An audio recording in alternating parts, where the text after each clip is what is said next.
Oke, terima kasih Linda, terima kasih Andai. Selamat malam, selamat siang Bapak dan Ibu semuanya. Shalom. Selamat datang lagi di komunitas PA Bunda Teresa. Hari ini kita akan membahas tentang sikap hidup sebagai bukti dari iman kita. Bapak dan Ibu mungkin ini sebetulnya bahan introspeksi diri ya.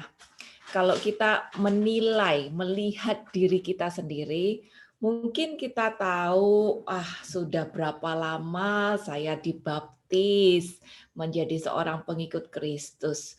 Sudah berapa banyak komunitas atau kegiatan-kegiatan rohani yang saya ikuti. Saya aktif di komunitas ini, saya aktif di lingkungan, saya rajin novena, saya membantu ini, itu, dan segala macam. Saya punya devosi kepada siapa, kita bisa sebutkan semua itu. Nah, setelah kita menyebutkan setiap kegiatan rohani yang kita sendiri masing-masing tahu, harusnya iman kita sudah meningkat kan? Dibanding waktu pertama kali kita baru dibaptis. Masalahnya untuk mengukur iman kita itu tuh nggak ada timbangannya. Nggak ada yang namanya timbangan iman atau nggak ada yang namanya meteran iman. Sehingga kita tahu bobotku ini udah naik apa belum gitu. Kalau kita makan makanan jasmani gampang lihatnya. Tinggal lihat ketimbangan, waduh ini PSBB naik 3 kilo, 4 kilo, udah langsung kelihatan begitu ya timbangannya. Tapi masalahnya iman. Walaupun kita udah saat teduh mungkin setiap hari 2 jam, kita nggak bisa ngukur iman kita ini udah naik apa belum sih sebetulnya. Maka kita hari ini akan coba introspeksi diri agar dalam tanda kutip kita bisa mengukur diri sendiri apakah imanku ini sudah meningkat sebetulnya. Nah, cara kita mengukur iman kita itu dengan menilai sikap hidup kita masing-masing. Ingat ya Bapak dan Ibu ya, setiap firman ini adalah cermin untuk diri kita sendiri. Jadi urusan orang, itu bukan urusan kita, tapi urusan saya adalah aku sendiri. Jadi kita pakai firman sebagai bahan introspeksi diri sendiri dan hari ini kita pakai firman untuk menilai diri sendiri sehingga kita tahu apakah imanku memang sudah benar-benar meningkat. Nah, satu cara untuk menilai, mengukur iman kita adalah lewat sikap hidup kita. Loh, kenapa kok sikap hidup? Kenapa kok bukan komitmen pada komunitas? Kenapa kok bukan misalnya komitmenku untuk saat teduh atau berapa banyak ayat yang aku belajar setiap hari? Bukan, Bapak dan Ibu. Yang menilai iman kita meningkat apa enggak itu adalah sikap. Kenapa?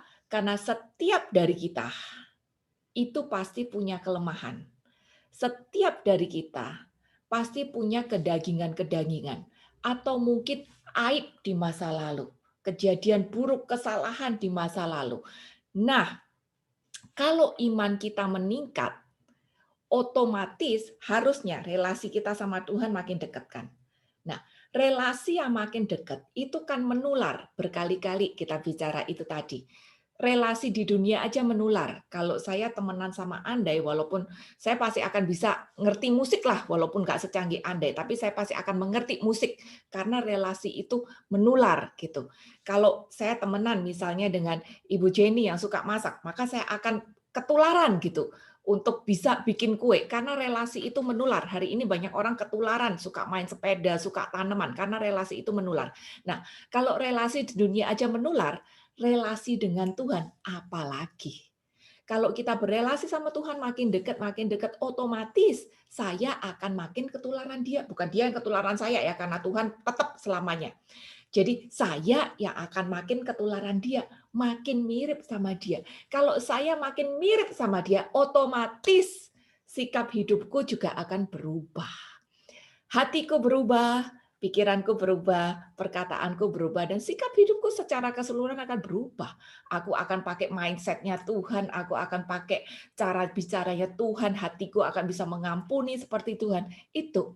Jadi peningkatan iman bisa diukur lewat sikap hidup kita. Ini sebetulnya inti dari pelajaran ini. Jadi intinya aku kasih di awal nih, bukan di akhir. Oke? Kita akan coba lihat ayat dasarnya, kita akan pakai di 2 Petrus 1 ayat 5 sampai 9.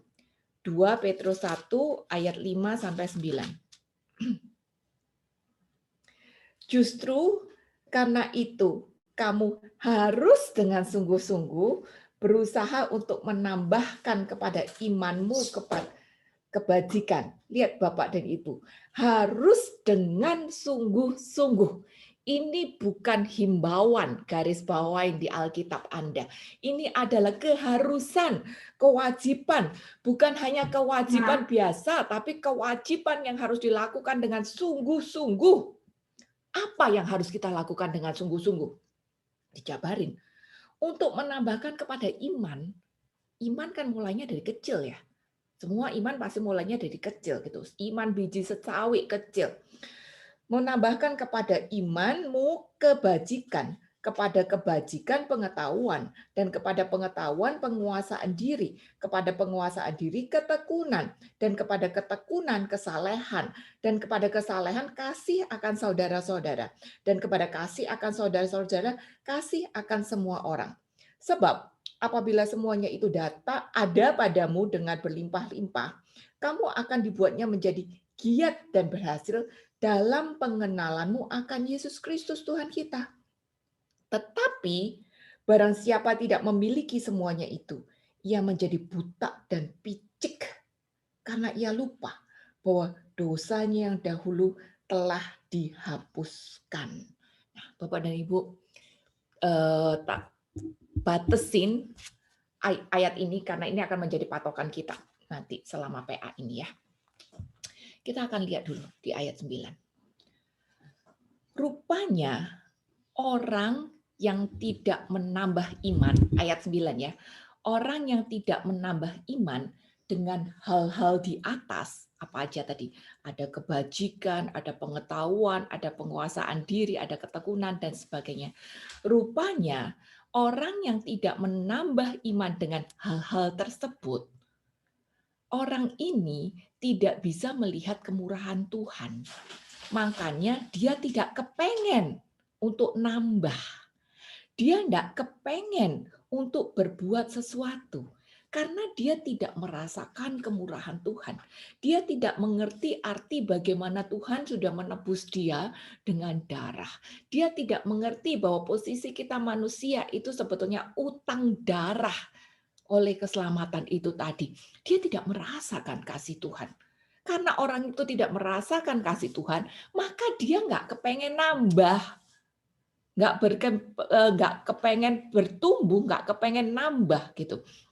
Jadi dia tidak kepengen juga untuk berbuat sesuatu untuk Allah. Karena dia nggak merasa dikasihi kok. Jadi dia tidak kepengen juga untuk give back. Karena hatinya tertutup. Jadi orang tersebut, ayat 9, dikatakan adalah orang yang buta dan picik. Buta dan picik. Karena dia lupa dosa-dosa yang dulu telah dihapuskan. Nggak berasa kalau utang darah. Karena nggak berasa utang darah, dia nggak kepengen nambah. Nggak kepengen untuk melakukan sesuatu. Dan ayat tersebut ngomong keras. Orang ini disebut buta dan picik. Kalau buta kita tahu ya, buta itu berarti udah nggak bisa lihat sama sekali. Kalau picik itu masih bisa lihat, tapi nggak bisa lihat jauh. Lihatnya tuh terbatas yang deket-deket aja. Dan kalau orang picik, lihatnya itu cuma pendek-pendek aja, berarti fokus hidupnya bukan sesuatu yang jauh di depan. Tapi fokus hidupnya adalah sesuatu yang dekat, yaitu apa? Diri sendiri. Dia tidak bisa melihat konsep keselamatan karena konsep keselamatan itu jauh. Dia tidak bisa melihat rencana Allah pada dia. maka dia tidak punya keinginan untuk nambah. Dia nggak punya keinginan untuk menjadi dewasa. Dia tidak punya keinginan untuk berubah, untuk bertumbuh. Dia tidak punya keinginan untuk itu. Karena itu disebut picik. Fokus hidupnya adalah diri sendiri. Orang tersebut mungkin dia adalah aktivis. Aku percaya ya tidak ada dari seseorang dari kita seperti ini, tapi ini adalah introspeksi juga untuk kita. Jangan sampai kita jatuh pada keadaan seperti ini. Karena bisa jadi orang picik ini adalah orang yang aktif. Bisa berdoa, bisa misa, bisa baca ayat, bisa organize acara-acara rohani, bisa punya relasi dengan Romo A, Romo B, dengan siapapun juga. Bisa jadi dia ngerti banyak ayat. Tetapi selama itu semua tidak diaplikasikan untuk diri sendiri, ayat mengatakan dia adalah orang yang buta dan pucik. Karena konsep hidupnya hanya untuk diri sendiri. Mungkin pada waktu dia beribadah, dia hanya minta untuk diri sendiri. Mungkin pada waktu dia organize acara, dia adakan karena dengan kekuatan dia sendiri. Dan dia dalam hatinya, nggak perlu dikeluar-keluar, dalam hatinya dia ada kebanggaan untuk diri sendiri. Tapi dia tidak ada perjuangan untuk berubah. Sedangkan hari ini jelas kita bahas bahwa bukan tolak ukur, timbangan pertumbuhan iman kita itu dilihat dari sikap hidup kita, karakter kita. Bukan dilihat dari berapa banyak ayat yang kita hafal atau berapa banyak komunitas yang kita bantu, berapa banyak acara yang kita organize. Enggak, tapi dilihat dari cara hidup kita. Ingat bahwa bagaimanapun juga Tuhan adalah Roh yang menilai kita dari sikap hidup kita, dari apa yang ada di dalam hati kita. Manusia boleh melihat apa yang di depan mata. 1 Samuel 16 ayat 7b. Manusia boleh melihat apa yang di depan mata, tapi Tuhan melihat hati. Pada saat manusia mungkin menilai kita keren, aktivis, pintar doa, pelayanannya luar biasa, tapi Tuhan menilai motivasi-motivasi hati kita. Dan kalau motivasi hati kita tidak tulus, tidak kudus, itu akan terpancar di dalam setiap sikap hidup kita. Karena walaupun kita IO bagus misalnya, hafal banyak ayat, kalau relasi kita sama Tuhan tidak dekat, maka kita tidak akan ketularan. Dari awal tadi udah bicara ya, relasi akan menular. Jadi yang penting adalah menularnya itu. Kita ini udah ketularan Tuhan apa belum? Itu deh. Singkat kata, kita memang mengenal Tuhan. Tapi sudahkah Tuhan kenal saya? Ini harus kita tanyakan di dalam diri kita pribadi. Tuhan bukan kenal saya karena saya bikin acara banyak loh. Tuhan bukan kenal saya karena saya pinter berdoa. Saya kenal banyak pewarta. Tuhan bukan kenal saya seperti itu. Tapi Tuhan mengenal saya pada saat saya mau berjuang untuk berubah. Pada saat saya mau berjuang untuk menjaga motivasi saya. Kita memang sudah dibaptis oleh Roh Kudus, kita terima Roh Kudus. Tapi pertanyaannya, sudahkah kita izinkan Roh Kudus untuk bertahta, untuk berkuasa, untuk menyetir seluruh kehidupan saya? Nah, Bapak dan Ibu, untuk membiarkan tuh Roh Kudus menguasai kehidupan kita, sehingga sikap hidup kita berubah. Untuk membawa Tuhan mengenal saya. Ini dibutuhkan perjuangan. Karena berubah, karena mengubah sikap hidup, itu sebetulnya adalah perjuangan melawan diri kita sendiri. Melawan kelemahan kita, melawan kekurangan-kekurangan kita, melawan ego kita pribadi. Tapi kalau kita mau berjuang untuk melakukan itu semua, itu sebenarnya yang disebut sebagai persembahan hidup. Roma 12 ayat yang pertama. Roma 12 ayat yang pertama. Karena itu, saudara-saudara, demi kemurahan Allah, aku menasihatkan kamu supaya kamu mempersembahkan tubuhmu sebagai persembahan yang hidup dan kudus dan yang berkenan kepada Allah. Itulah ibadahmu yang sejati. Itulah Bapak dan Ibu, ibadah itu bukan sepakat pada waktu kita PA atau misa, tapi keseharian kita pun juga ibadah, kerja juga ibadah, berrelasi dengan teman komunitas juga ibadah, bahkan arisan pun bisa menjadi ibadah.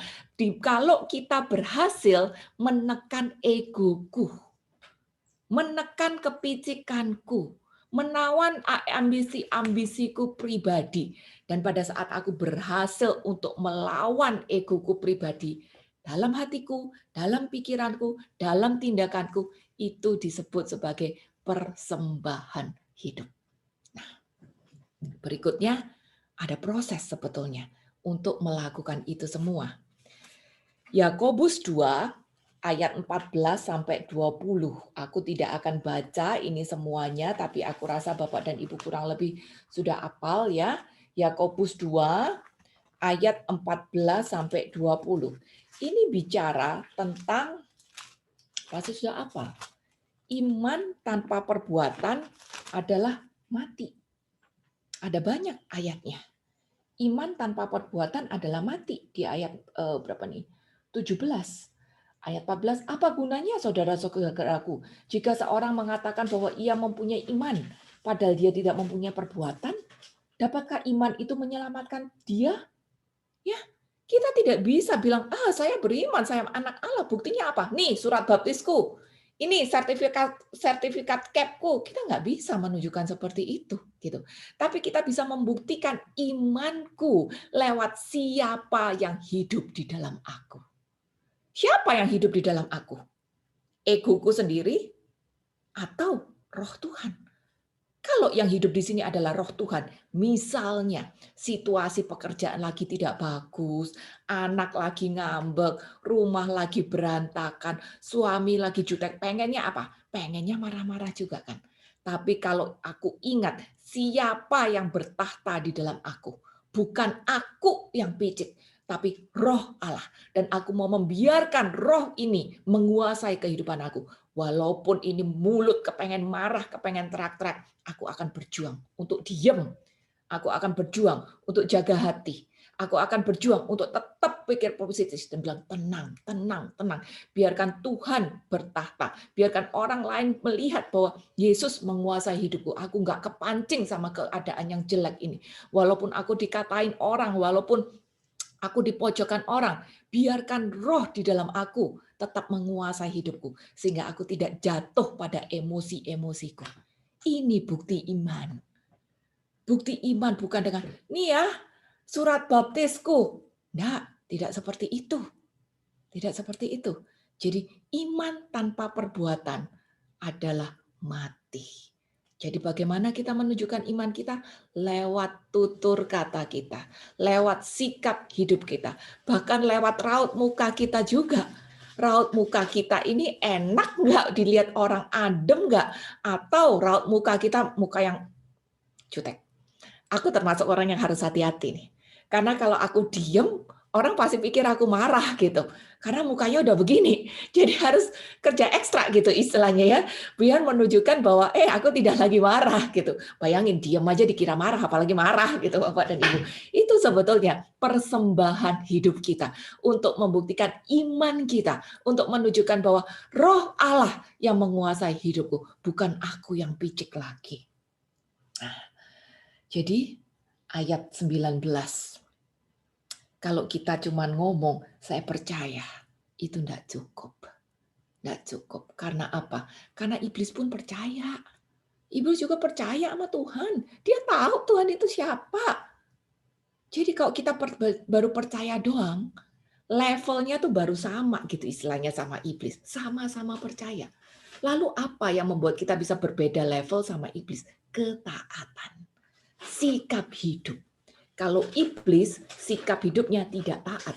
Kalau iblis, sikap hidupnya manas-manasin, kompor, egois, buat orang down, tidak mau ngalah, tidak mau toleransi, tidak mau menerima perbedaan. Pokoknya aku harus menang, pokoknya pendapatku harus terjadi. Kalau tidak aku marah-marah. Ini. Tapi sikap hidup orang percaya, orang beriman harusnya berbeda. Dia ada ketaatan, dia ada kasih, dia ada menerima perbedaan.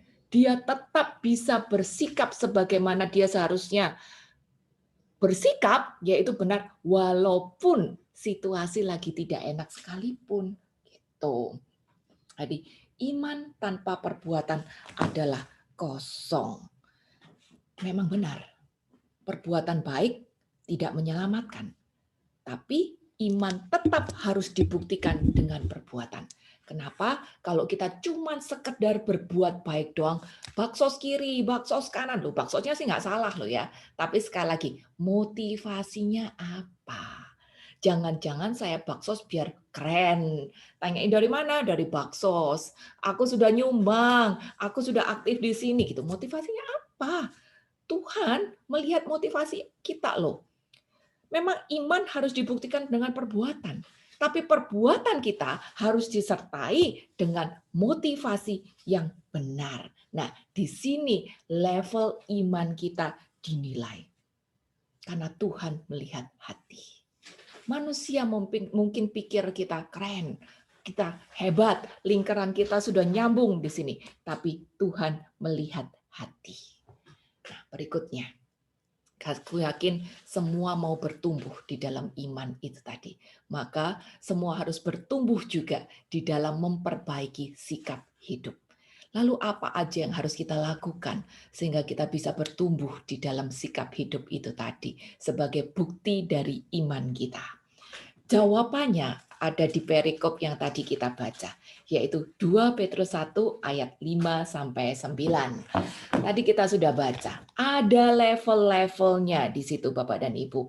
Kita percaya ya bahwa setiap kata yang tertulis di dalam Alkitab, urutannya itu ada maksudnya gitu.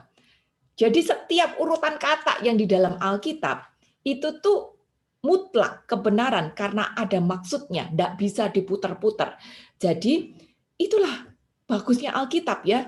Dia bisa bicara sampai details banget. Dan hari ini kita bisa belajar, kita bisa lihat bagaimana urutan sikap hidup yang harus kita punya sehingga iman kita pun makin terbukti dan makin bertambah. Dan itu pertama kita harus punya yang namanya kebajikan.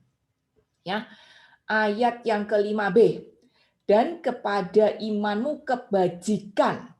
Pertama, kita harus punya kebajikan. Kenapa? Pada saat kita baru dibaptis, celing, apa yang kita dapat?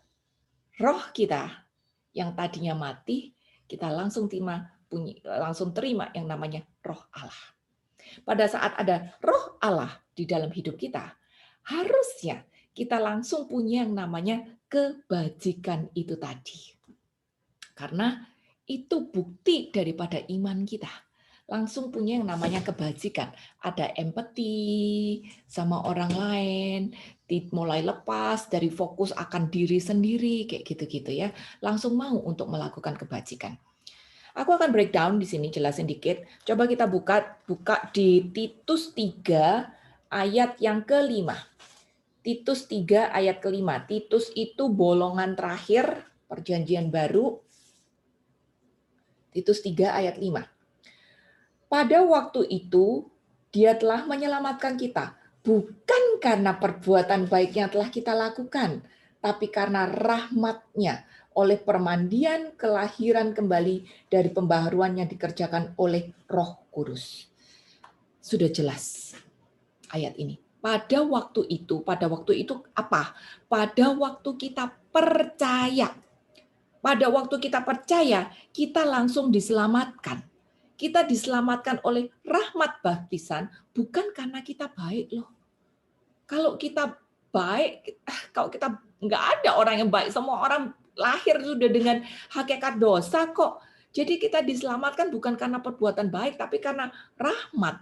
Karena rahmat. Dan oleh rahmat itu tadi, kita diselamatkan, kita terima Roh Allah, Dan pada saat kita sudah terima roh Allah, harusnya kita tuh langsung diubahkan. Yaitu pertama kelihatan punya kebajikan. Ada mulai peduli deh sama orang lain. Bisa mulai melakukan kebaikan-kebaikan deh pada orang lain. Itu yang harusnya makin kelihatan.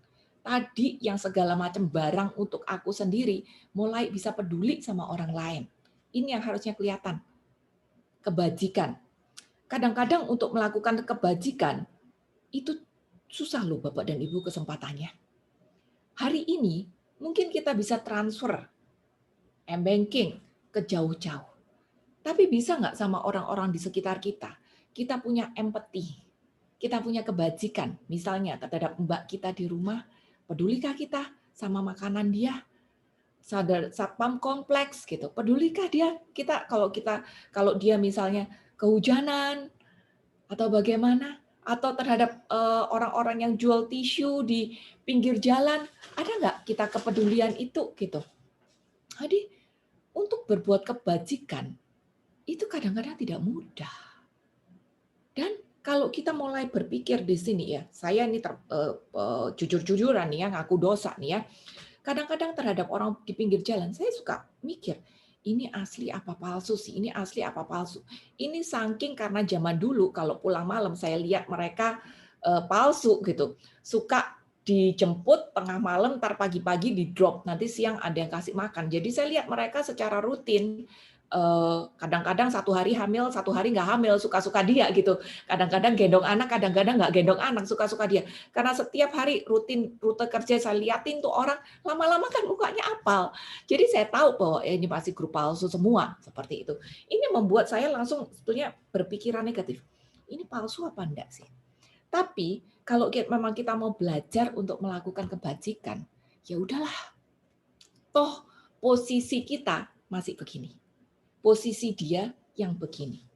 Kita sekedar beli tisu aja nggak akan membuat kita miskin. Memang saya belajar untuk tidak memberi uang ya, karena itu tidak mendidik. Jadi paling nggak aku punya makanan kayak di mobil gitu yang aku bisa bagikan ke mereka seperti itu gitu. Jadi kita belajar untuk melakukan kebajikan terhadap orang-orang yang ada di sekitar kita. Masalah orang itu nipu apa kagak, ya sudahlah, merem, itu bagian dia sama Tuhan. Pokoknya bagian kita lakukan bagian kita gitu. Daripada nanti satu hari kita mau melakukan kebajikan, kesempatan itu tidak bisa lagi. Jadi daripada kita nyesel sendiri, mumpung Tuhan masih kasih kita kesempatan ini untuk tangan di atas, ya udahlah, kita lakukan bagian kita. Sebagai bukti daripada iman kita. Matius 5 ayat yang ke-16. Demikianlah hendaknya terangmu bercahaya di depan orang, supaya mereka melihat perbuatanmu yang baik dan memuliakan Bapamu yang di surga. Nah, Bapak dan Ibu, pada waktu kita berbuat baik, ini kan kita menjadi saluran berkat istilahnya. Tujuannya apa? Biar dia memuliakan Bapa. Jadi jangan kita mencuri kemuliaan Bapa. Jangan kita merasa bangga, gue yang beri loh ya, gue yang bantu loh ya. Jangan kita merasa bangga, ya ini kalau bukan gara-gara gue, lo nggak bisa bikin acara ini. Kalau ini bukan gara-gara gue, kamu nggak bisa kenal sama dia gitu. No, tapi biar semua ini untuk kemuliaan Bapa. Bagian kita menjaga motivasi hati. Agar setiap kebajikan yang kita lakukan itu nilainya murni. Challenge buat kita semua. Bisa nggak kita melakukan satu kebajikan setiap hari? Sebagai bukti dari iman kita. Nggak banyak-banyak. Satu minimum. Setengah nggak ada ya. Jadi satu. Berikutnya, sebagai bukti dari baptisan kita, langkah pertama kita harus melakukan kebajikan itu tadi. Lalu setelah kita bisa melakukan kebajikan, makin murni, kita harus berprogres, naik level lagi. Di ayat 2 Petrus 1 dikatakan, mana tadi? 2 Petrus 1 ayat yang 6. Dan kepada kebajikan pengetahuan. Nah, melakukan kebajikan itu baru kelas satunya. baru tindakan lahiriahnya untuk menunjukkan nih loh imanku, buktinya saya melakukan kebajikan itu dengan tulus, saya merem, pokoknya saya melakukan kebajikan gitu.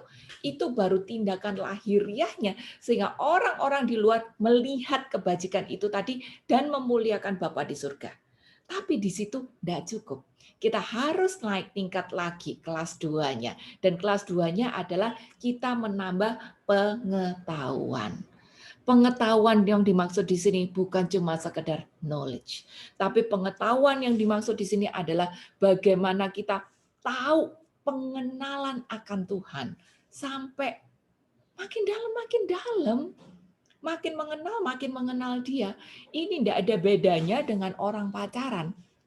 Orang pacaran kan bahkan setelah suami istri pun masih berproses kan untuk makin kenal Dia gitu. Mungkin di level awal kita tahu namanya, nomor teleponnya, saudaranya, nama orang tuanya, tapi itu kan nggak cukup. Kita berproses lagi, kita mulai kenal dia suka warna apa, dia suka makanan apa. Lalu kita berproses lagi, kita tahu, oh dia nggak seneng kalau aku ngomong ini. Oh dia kepengennya aku di samping dia. Oh dia kepengennya aku bantu-bantu sedikit. Oh dia nggak kepengen aku bantu-bantu dia. Dia kepengennya aku cuma manis-manis aja gitu. Kita berusaha untuk makin mengenal. Relasi kita sama Tuhan juga seperti itu. Kita harus mengenal karakternya Tuhan. Bukan pengetahuan knowledge, tapi kita harus tahu pengenalan akan karakternya Tuhan, akan hati Tuhan, akan pemikiran Tuhan. Maka Hosea 4 ayat 6 ini mengatakan kayak begini. Ini ayat yang cukup keras dan boleh dijadikan sebagai ayat hafalan. Dia bilang, umatku binasa karena tidak mengenal Allah. Karena engkaulah yang menolak pengenalan itu, maka aku menolak mengenal engkau menjadi imamku. Karena engkau melupakan pengajaran Allahmu, maka aku juga akan melupakan anak-anakmu. Ini ayat keras banget. Sebenarnya bahasa Inggrisnya lebih bagus lagi. Kan di bahasa Inggris dia bilang kayak gini, umatku binasa karena, dia bilang, destroyed for lack of knowledge. Umatku binasa karena tidak mengenal Allah. Terjemahannya kayak gini, umatku binasa karena kurang pengenalan akan Allah. Kalau kurang pengenalan, itu bukan nggak kenal loh. Kenal, cuma nggak dalam. Kenal, cuma di surface-nya doang. Gitu. Nggak mengenal isi hatinya. Tidak mengenal karakternya, tidak mengenal pikirannya. Karena kita tidak mengenal secara dalam, ini bukan karena Tuhan loh yang salah. Tuhan tetap dia mau berelasi dengan kita terus. Makanya sampai sekarang kita masih hidup karena kita masih dikasih kesempatan, itu aja deh. Karena Tuhan mau kita berelasi dengan Dia. Jadi kalau kita kurang pengenalan sama Dia, itu bukan salahnya Tuhan, tapi salah kita. Makanya ayat bilang, karena engkaulah yang menolak pengenalan itu, maka aku menolak engkau menjadi imamku. Karena engkau melupakan pengajaran Allahmu. Jadi salah kita. Hari ini Bapak dan Ibu, Tuhan masih kasih Anda dan saya kesempatan untuk membangun relasi sama Dia. Untuk mengenal Dia lebih dalam lagi. Makanya kita harus terus bertumbuh. Bukti iman kita meningkat adalah bila kita mau membangun relasi itu. Sehingga makin hari aku makin mengenal hatinya. Sehingga makin hari aku mengenal pikirannya. Sampai satu hari nanti kita bisa ngomong kayak Paulus. Aku mengerti pikiran Kristus. Aku ingat beberapa waktu yang lalu kita pernah membahas tentang berbagai macam pikiran-pikiran yang ada di dalam kitab suci. Mungkin nanti boleh dicek di YouTube yang lama-lama ada dibahas itu. Tapi kita harus terus berprogres sehingga pengenalan kita akan Tuhan makin dalam sampai kita mengenal pemikiran Kristus itu tadi. Yakobus 1 ayat 25 mengatakan,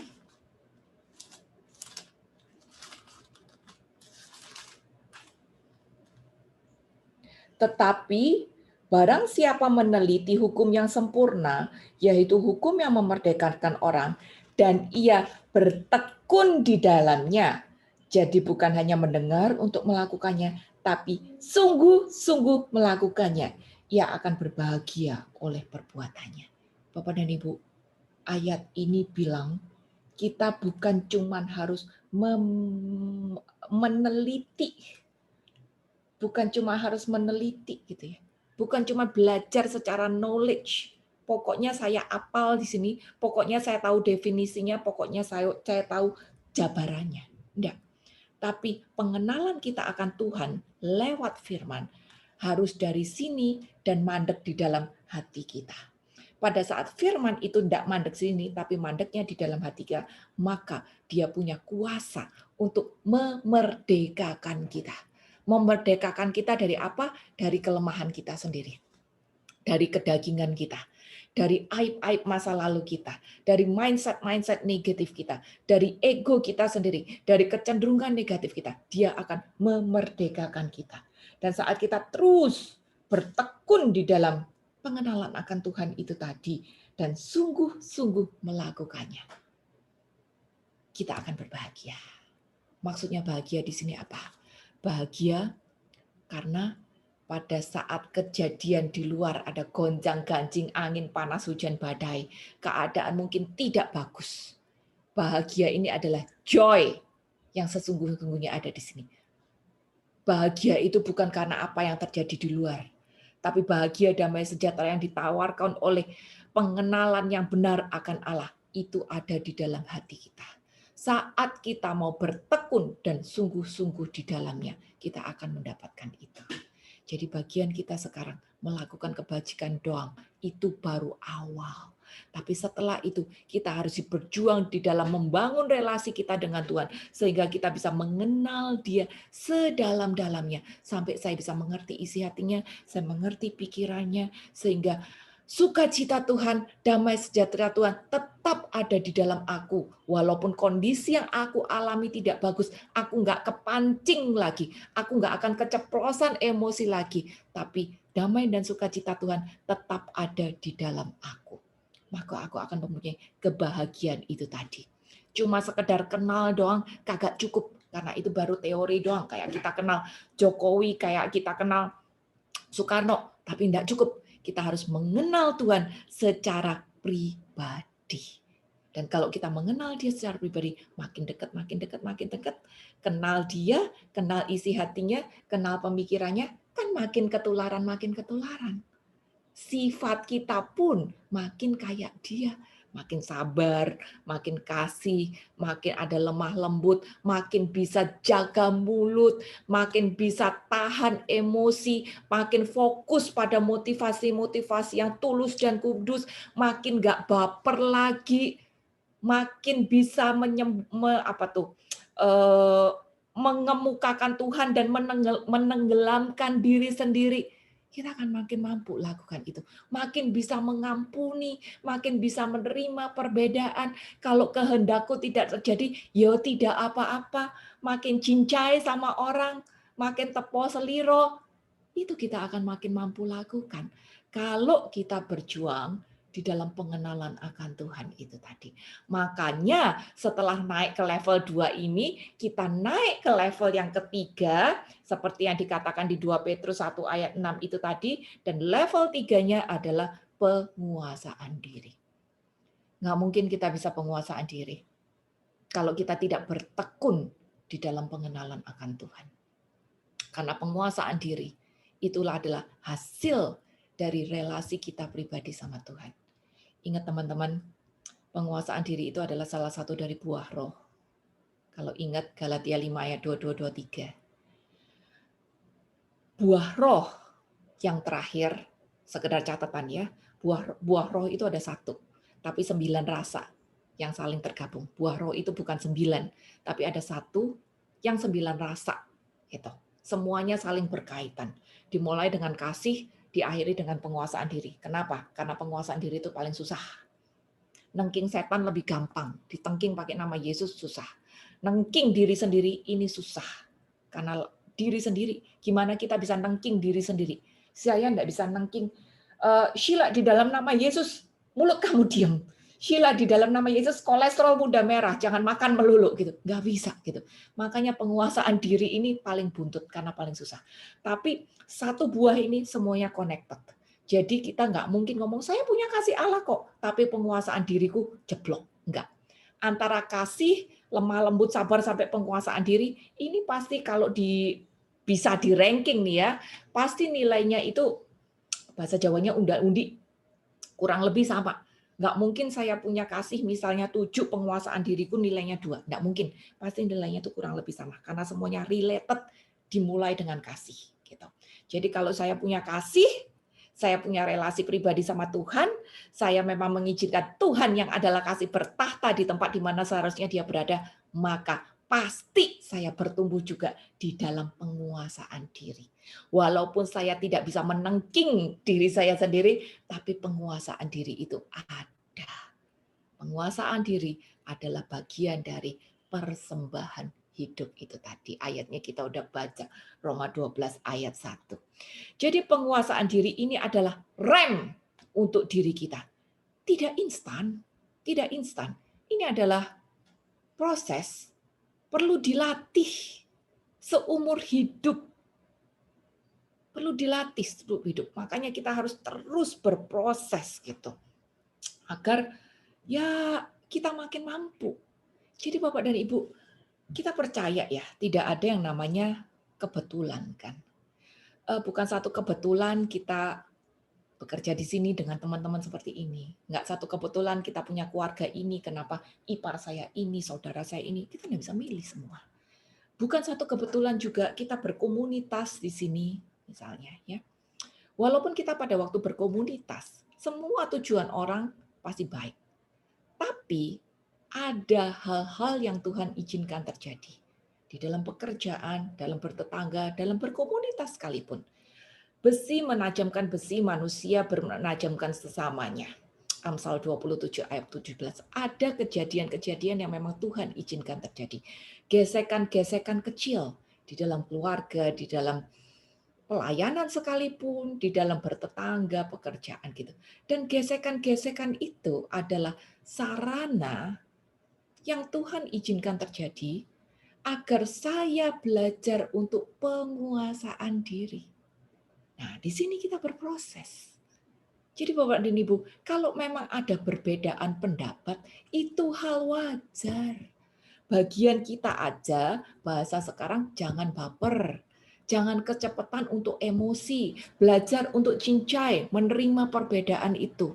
Karena kalau kita emosi naik duluan, apalagi mulut udah bablas, ya berarti kita sudah jatuh. Kita sudah kalah gitu. Tapi memang ini adalah proses. Pada waktu kita jatuh, ya wis enggak apa-apa. Jangan kalau jatuh terus nyungsep, jangan. Habis kita jatuh, ya udah sadar, bangun, bangkit, ya udah kita minta maaf, kita mulai membangun relasi lagi. Ini bagian dari penguasaan diri. Dan kita terus akan diproses latihan penguasaan diri ini tadi seumur hidup. Bagian kita adalah belajar untuk mengalahkan ego kita, untuk mengalahkan kedagingan-kedagingan dan emosi kita, sehingga kita cepat naik kelas. Karena kalau kita tidak belajar dan kita cuma berpikir, kan aku yang benar, kan maksudku baik, kenapa aku diginiin, kenapa aku orang nggak mau nurut aku gitu, kan maksudku kayak gini.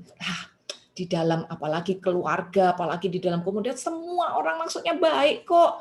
Cuman kadang-kadang caranya berbeda. Nggak ada yang salah. Semua cara tidak ada yang salah. Maksudnya semua baik. Tapi perbedaan cara itu menimbulkan gesekan-gesekan. Dan bagian kita yang sadar untuk melakukan kebajikan. Yang sadar bahwa saya dalam perjuangan untuk mengenal Allah sesungguh-sungguhnya. Yang sadar bahwa saya dalam perjuangan untuk punya penguasaan diri. Ya wis, ngalah. Ngalah.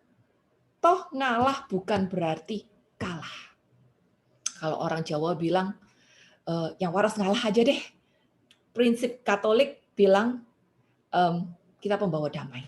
Yang penting damai. Kehendakku terjadi atau tidak terjadi, nggak apa-apa. Yang penting damai. Itu aja. Dan kalau kita mungkin pernah jatuh, tidak apa juga. Cepetan bangun dan kembali minta maaf dan membangun relasi lagi. Itulah penguasaan diri.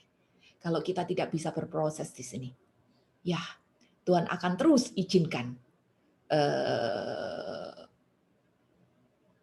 Tuhan akan terus izinkan proses manusia mendewasakan, besi menajamkan besi, manusia menajamkan sesamanya. Sehingga kita bisa lulus. Karena Tuhan memang mau kok kita berproses untuk bisa penguasaan diri tadi.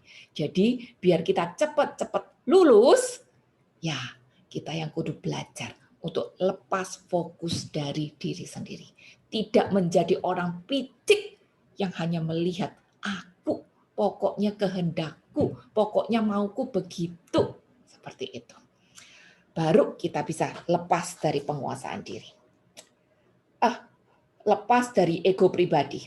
Amsal 16 ayat 32b. Orang yang sabar melebihi seorang pahlawan. Orang yang menguasai dirinya melebihi orang yang merebut kota. Bayangin, ayat sampai bilang kayak begitu. Sabar melebihi pahlawan. Bisa penguasaan diri melebihi orang yang merebut kota. Menang. Ini diri sendiri ini memang musuh paling besar. Jadi ya kita memang kudu belajar untuk penguasaan diri itu tadi. Inilah persembahan hidup yang sesungguh-sungguhnya.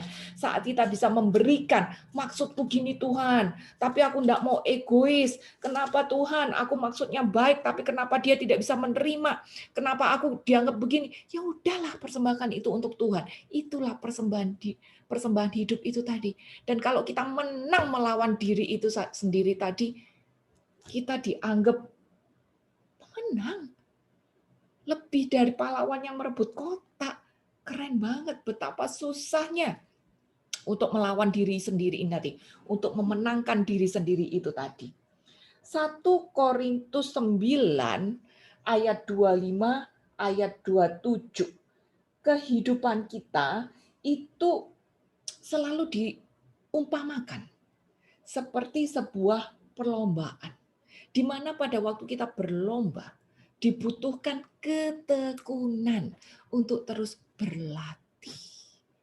Ya, inilah lomba kehidupan secara rohani yang sesungguh-sungguhnya. Maka kita juga harus tekun untuk melatih diri sendiri. Sehingga pada akhirnya nanti kita bisa mencapai garis finish. Ada ketekunan di situ. Karena kita sudah ikut ambil bagian di dalam perlombaan ini. Jadi penguasaan diri adalah rem. Bukan sesuatu yang instan, tapi harus terus dilatih sepanjang hidup kita. Lalu berikutnya, kalau kita sudah di level 3 penguasaan diri, kita harus naik level lagi kan? Level yang keempat, ayat bilang, tambahkan kepada penguasaan diri ketekunan. Ketekunan bahasa hari ini adalah komit. Ya. Ketekunan bahasa sekarang adalah komit. Komitmen yang kita lakukan harus disertai dengan kualitas.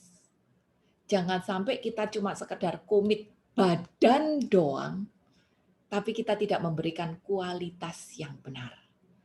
Ingat, kita adalah murid. Sebagai murid, kita komit, wajib misalnya sekolah setiap hari, bikin PR, pekerjakan ulangan, belajar untuk ujian. Ini komitmen kita. Tapi sebagai murid, komitmen kita juga harus disertai dengan kualitas kan? Jadi pada waktu kita hadir sekolah, bukan cuma badan tok hadir sekolah, tapi tangannya main games. Nggak bisa. Pada waktu kita bikin PR, ya kita kerjakan dengan sungguh-sungguh, bukan cuma sekedar asal-asalan gitu. Jadi kualitas.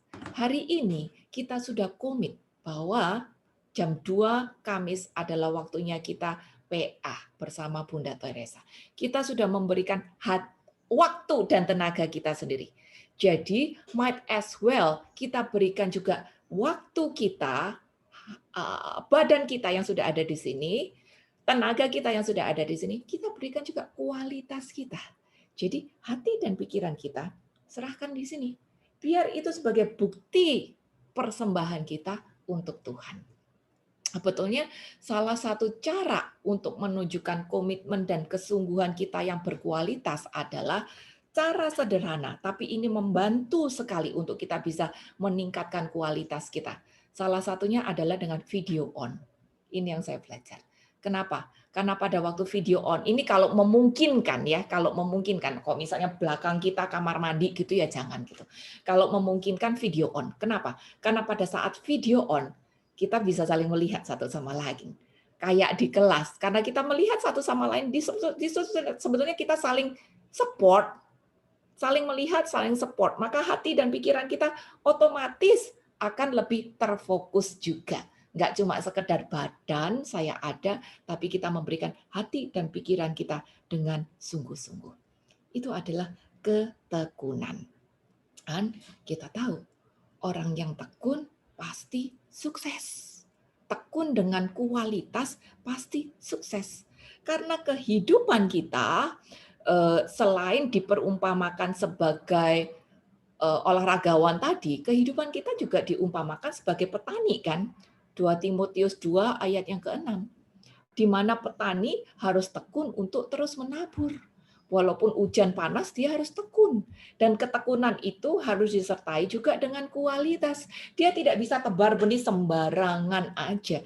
Dia harus tebar benih dengan langkah yang teratur, sehingga benih itu tidak ada yang bergerombol, ada yang jauh, gitu. Enggak. Dia lakukan dengan kualitas. Waktu nyiram juga dia lakukan dengan kualitas. Inilah kehidupan kita. Pada waktu kita tekun, ada komitmen, kita lakukan juga dengan kualitas. Karena kita adalah petani yang baru bisa sukses kalau kita lakukan dengan tekun. Roma 2, Yohanes dulu aja deh. Yohanes 16 ayat 1-2. Semuanya ini kukatakan kepadamu, supaya kamu jangan kecewa dan menolak aku. Kamu akan dikucilkan, bahkan akan datang saatnya bahwa setiap orang yang membunuh kamu akan menyangka bahwa ia berbuat bakti bagi Allah. Bapak dan Ibu, di dalam menjalani ketekunan kita dalam Tuhan, itu tidak selalu gampang loh. Bahkan kita akan mengalami aniaya demi aniaya. Kita bisa berpikir dalam keluarga, dalam pekerjaan kita, saya sudah bantuin dia, kok dia makin dikasih ating rogol lempelo. Saya udah tolongin dia, kenapa dia malah tusuk aku dari belakang? Saya kan udah tolong dia, kenapa dia malah maki-maki aku? Gitu. Loh, saya di sini kan pelayanan. Kenapa bukannya dibantuin malah dipersulit kayak begini? Nah, kadang-kadang dalam usaha kita untuk tekun melakukan kebenaran-kebenaran Tuhan, kita nggak mendapat baik loh. Kita mendapat pujian. Malah bisa-bisa kita itu mendapat aniaya. Makanya kita harus tekun. Tekun di nabur, tekun di dalam mengenal Tuhan. Karena kalau kita tidak punya ketekunan yang berkualitas, sehingga ketekunan ini membawa kita makin dekat sama Tuhan, buntut-buntutnya kita bisa dalam tanda kutip mutung. Mutung. Mutung pertama, kalau saya kesel dengan orang komunitas ini, saya akan pindah ke komunitas B. Ini mutung level 1 nih. Lalu di komunitas B, saya kesel. Saya kan pelayanan di sini. Saya keluar duit, saya keluar tenaga, saya bantuin, saya itu, bantu itu. Kenapa saya diginiin? Saya kecewa nih dengan orang ini. Saya kecewa dengan orang ini, saya mutung pindah ke komunitas C. Dan ini akan terus berlanjut. Selama kita tidak naik level di dalam pengetahuan, penguasaan diri dan ketekunan ini tadi, dan terus mutung, lama-lama kita bisa jadi mutung juga sama Tuhan. Makanya ayat Yohanes 16 ayat 1-2 ini keras. Jangan kecewa, semuanya itu kukatakan kepadamu supaya kamu jangan kecewa dan menolak aku. Orang yang tidak punya pengenalan akan Tuhan, orang yang tidak bertumbuh di dalam penguasaan diri, orang yang tidak berjuang di dalam ketekunan, komitmen, untuk terus mengerti maksud dan rencana Tuhan, dia akan gampang kecewa. Dia akan gampang mutung itu tadi buntut-buntutnya. Jadi banyak orang menolak Yesus karena kurang tekun. karena kecewa lihat orang. Lalu karena dia sudah tidak tekun lagi, dia pasti nguber cari yang instan, tidak mau menunggu. Lama-lama dia akan berpikir, ikut Tuhan kok capek ya. Saya udah berdoa nih 10 tahun. 10 tahun. Berapa lama lagi saya harus berdoa? Saya udah lakukan kebaikan. Saya udah lakukan ini, itu, novena ini, itu. Saya udah sumbang ini, itu. Saya udah belajar banyak. 10 tahun saya berjuang. 10 tahun saya berjuang untuk mengampuni dia. 10 tahun saya berjuang untuk berdoa dan menerima dia. Saya masih diginin. Berapa lama lagi? Lalu dia mulai bertanya, apa Tuhan ada? Apa doaku salah? Jangan-jangan Tuhan memang tidak mendengar. Nah, mulai kendorkan ketekunannya terhadap Tuhan. Pada saat dia tanya, jangan-jangan Tuhan tidak mendengar, next question-nya, jangan-jangan aku berdoa sama Tuhan yang salah. Lebih baik aku pindah. Lebih baik aku pindah. Karena aku merasa 10 tahun tidak ada jawaban. Nah, orang yang tidak mengerti rencana Tuhan, tidak mau bertumbuh di dalam iman, akan pengetahuan, penguasaan diri, dan ketekunan, itu nggak mau nunggu. Dia cari yang instan. Maka, yes, ketekunan disertai dengan kualitas. Ini adalah sikap hidup, bukti iman yang harus terus-menerus kita tingkatkan. Ingat, Pengkhotbah 3 ayat 1, semua pasti tahu ayat ini. Semua indah pada waktunya. Kapan? Nggak tahu. Waktunya. Tunggu dia. Dia yang paling tahu waktunya kapan. Bagian kita cuman tekun aja. Kadang-kadang orang gagal karena fokus pada diri sendiri. Fokus pada mauku. Fokus pada urusanku. Fokus pada kehendakku. Fokus pada maksudku. Aku. Ini membuat orang gagal. Tapi saat kita bisa bertumbuh di dalam ketekunan yang disertai kualitas, otomatis kita makin kenal Tuhan kan. Ini membuat kita bisa lepas dari fokus akan aku, lepas dari kepicikan itu tadi, dan mulai saat kita lepas dari kepicikan, kita bisa melihat rencana Allah di balik hal yang Dia izinkan terjadi. Menunggu begitu lama itu tadi, kita bisa melihat kekekalan di balik kejadian-kejadian yang kita alami. Jadi Bapak dan Ibu, jangan mundur. Jangan give up sebelum semua menjadi indah pada waktunya. Ini adalah sarana yang Tuhan izinkan terjadi agar kita bertumbuh di dalam ketekunan yang berkualitas. Masalah-masalah mendewasakan kita agar kita makin bertekun di dalam iman dan kita dapat merasakan berjalan di dalam Dia. Lalu berikutnya, setelah kita bertumbuh di dalam ketekunan, kita juga harus bertumbuh di dalam kesalehan atau kekudusan. Ya. Di dalam kekudusan, Ibrani 12 ayat 14 mengatakan bahwa tanpa kekudusan, orang tidak bisa melihat Allah. Siapa di sini yang mau lihat Allah? Kita semua mau lihat Allah. Dan ayat jelas mengatakan tanpa kekudusan orang tidak bisa melihat Allah.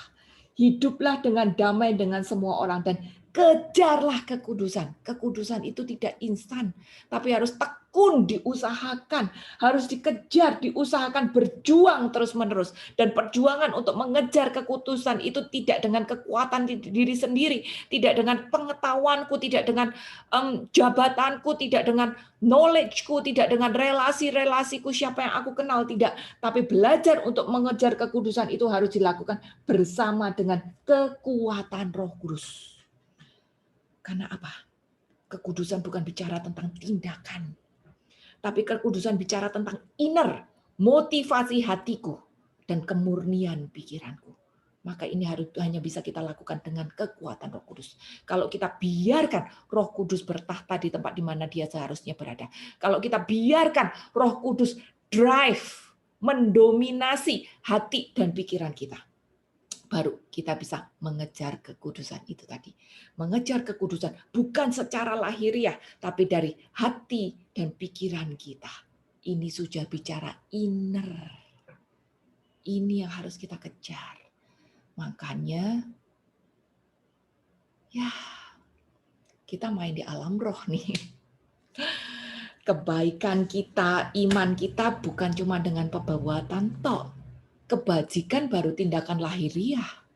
Pengetahuan bisa kita omong. Saya tahu ini itu gitu. Penguasaan diri ini mulai perjuangan inner. Ketekunan mulai perjuangan inner. Tapi kesalehan dan kekudusan itu adalah buktinya kalau memang hidup kita didrive, didominasi oleh Roh Kudus. Hati kita, dia yang kontrol.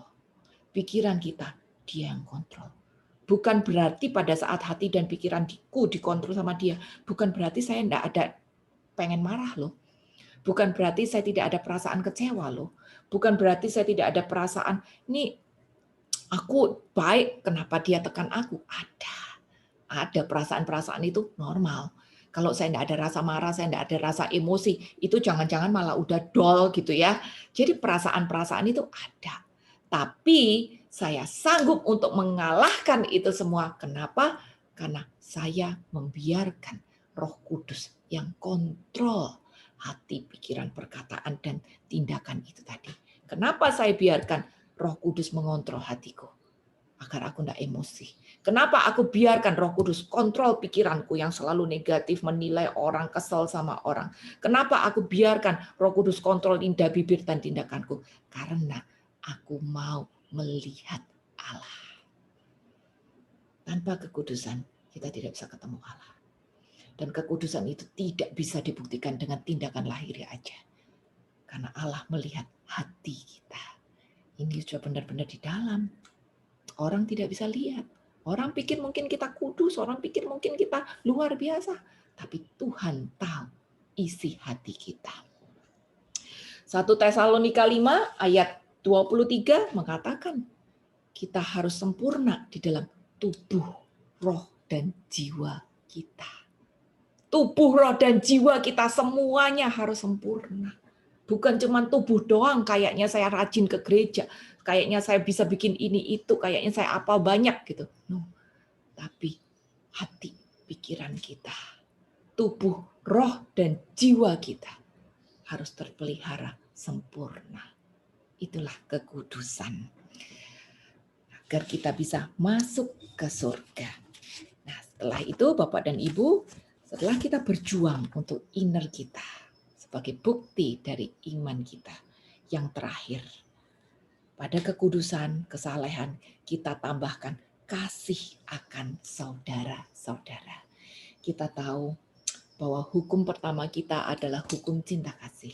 Kalau kita biarkan Allah yang adalah kasih, Allah adalah kasih, semua pasti udah hafal. 1 Petrus 4 ayat 8 dan 16, Allah adalah kasih. Kalau Allah yang adalah kasih, benar-benar bertahta di tempat di mana seharusnya dia berada di dalam hati kita, mendominasi kehidupan kita, maka kita akan bisa mengasihi saudara-saudara. Sebagaimana Tuhan mengasihi manusia yang sudah mensolimi dia, yang sudah ngeludahin dia, yang sudah mengkhianati dia, yang sudah menuduh dia, bahkan sudah menyalibkan dia, dia bisa kasihi semuanya. Bukti kasih adalah pengampunan. Mengasihi itu berarti bisa mengampuni. Mengasihi bukan bicara, saya sudah ngomong kok sama dia. Mengasihi bukan bilang, saya sudah kirimin dia kue kok. Enggak. Tapi mengasihi adalah, saya sudah bisa mengampuni dia sesungguh-sungguhnya. Saya sudah bisa menerima apa yang dia lakukan dulu. Saya sudah bisa menerima dia apa adanya. Saya sudah bisa bertoleransi tetap terhadap dia. Dan kalau aku ketemu dia hari ini, aku akan bisa sapa dia duluan, aku akan bisa peluk dia duluan, dan kita akan bisa ngomong lagi secara biasa. Itulah bukti kasih. Kasih pada sesama. Hari Bapak dan Ibu, mengasihi pada sesama itu sebetulnya adalah bukti iman kita yang sesungguh-sungguhnya. Bukan cuma mengasihi pada orang yang baik sama kita, tapi terutama mengasihi orang-orang yang sudah mensolimi kita, jahatin kita, ngerugiin kita, ngatain kita, menyakitkan hati kita. Seperti yang sudah diteladani oleh Yesus sendiri. 1 Yohanes 3 ayat 15. Setiap orang yang membenci saudaranya adalah seorang pembunuh manusia. Dan kamu tahu bahwa tidak ada seorang pembunuh yang dapat memiliki hidup kekal di dalam dirinya. Lihat, benci loh. Belum melakukan apa-apa. Nggak melakukan kejahatan apapun juga loh. Tidak melakukan tindakan apapun juga. Baru dalam hati sebel sama dia. Benci aku. Dia udah nyakitin aku. Dia udah ngerugiin aku. Disamakan dengan pembunuh. Ya elah, rugi banget ya. Kita nggak melakukan apa-apa loh. Kita nggak melakukan kejahatan apa-apa. Cuma dalam hati aku benci sama dia. Dia udah nginiin aku dulu. Ternyata kita disamakan dengan pembunuh yang tidak akan yang tidak akan memiliki hidup kekal. Ya ampun, rugi banget. Kita udah berdoa mati-matian, kita udah melakukan banyak kebaikan, kita udah melakukan novena, kita udah belajar ayat, kita udah punya komitmen. Tapi aku masih punya benci sama dia. Nggak mau mengampuni dia. Dia udah menyakitkan hatiku. Ya elah, disamakan sama pembunuh. Nggak dapat kerajaan Allah. Rugi banget gitu. Jangan kita nggak mau seperti itu. Jadi bagian kita hari ini, kalau memang kita mau bertumbuh, kita mau menunjukkan iman kita, level tertinggi adalah kalau kita bisa menerima orang yang sudah merugikan kita dan mengasihi dia dengan sesungguh-sungguhnya. Teladan kita adalah Yesus sendiri. Karena kasih Yesus, dia telah menyerahkan nyawanya untuk kita. Jadi kita pun wajib menyerahkan nyawa kita untuk saudara kita. Ayat bilang kayak gitu, ayat 16, kita wajib menyerahkan nyawa untuk saudara kita. Tapi hari ini, kita nggak sampai harus lakukan seperti itu kok. Berdarah aja kagak, apalagi suruh korban nyawa kagak. Kita cuma disuruh untuk mengampuni, mengasihi dia secara tulus. Itu aja. Gitu. Jadi Bapak dan Ibu, Mother Teresa, Paus, pernah mengatakan bahwa saya melihat Allah di dalam orang-orang yang perlu ditolong. Di dalam orang-orang yang perlu dikasih, ada Allah di situ. Dan bahkan saat orang-orang yang perlu dikasih itu tadi mungkin pernah menyakitkan hatiku. Pertolonganku tidak diindahkan. Tidak apa-apa. Mother Teresa mengatakan pada saat kita harus berbuat baik, tapi perbuatan baik kita tidak diterima, ya tetap harus berbuat baik. Itu bagian kita. Itu bukti dari iman kita.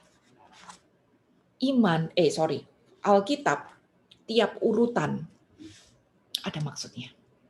Dan Paulus mengurutkan ini dengan jelas.